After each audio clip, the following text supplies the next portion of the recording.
ગુસ્સા શોધવાની સરળ રીત. અહીં આપણે 12 અને 15નો ગુસ્સા શોધવાનો છે.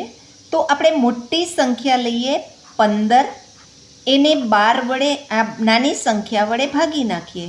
અહીં 12 છે તો ભાગીએ અને જે શેષ વધે એના વડે આપણે 12ને પાછા ભાગીશું. 12 એકુ 12, 15માંથી 12 જાય તો 3 શેષ વધી.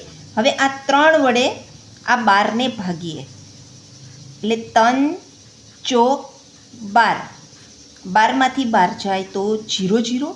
હવે જે સંખ્યા વડે 0 0 જવાબ મળે તે જ સંખ્યા એનો ગુસ્સા કહેવાય. એટલે શેષ નથી વધતી, એટલે ગુસ્સા બરાબર 3 થશે. આવા જ બીજા વિડીયો જોવા માટે આ ચેનલને સબસ્ક્રાઈબ